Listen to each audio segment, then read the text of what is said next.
अस्सलाम नाज़रीन, royal news के साथ मैं हूँ आपकी मेज़बान लाइका इकबाल। चलते हैं आज मूसा खान लोधी की नवाही गांव नवापिंड कम्बोहा आमिद अहले इलाका गुराया बरादरान ने पुरतबाक इस्तकबाल किया।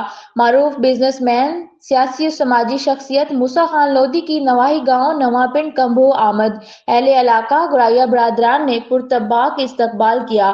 तफसील के मुताबिक पाकिस्तान की मारूफ कारोबारी शख्सियत सियासी समाजी रहनुमा मूसा खान लोधी की सफदराबाद के नवाही गांव नवापिंड कम्बो आमद पर कैसर गुराया, नदीम गुराया, आसिफ गुराया, मास्टर खालिद कम्बो, अकरम कम्बो, तनवीर, जीएम वकास कम्बो, इब्राहिम, जाहिद मलिक, अकबर राना, जमील मोहम्मद, इरफान ताहिर और अहलियान ने नवा पिंचक नंबर 78 के अफराद ने उनका वहलियाना इस्तकबाल किया।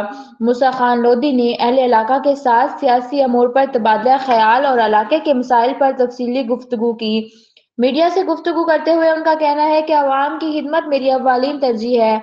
हल्के की अवाम के मसाइल के लिए हर मुमकिन इक़दामात करेंगे।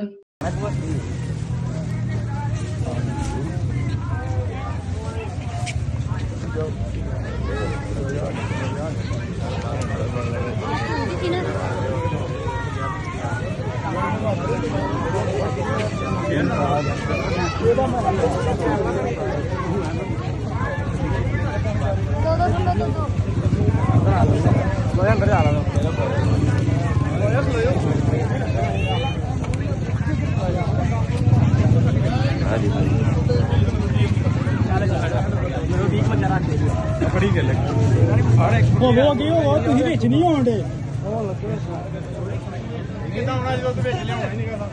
ਨਹੀਂ ਤੁਸੀਂ ਫੁੱਲ ਅੱਗੇ ਲਾ ਕੇ ਸੁੱਟੋਗੇ ਫੇਰ ਹੀ ਹੋਗੇ ਤੁਸੀਂ ਆ ਗਿਆ ਆ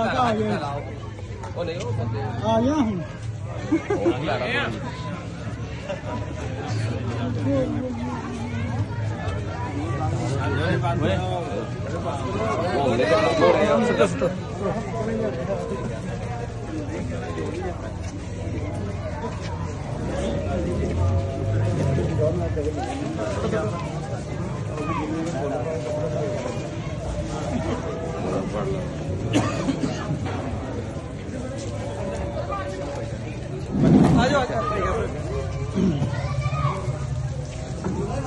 फोटो भी क्लिक करी जाएगी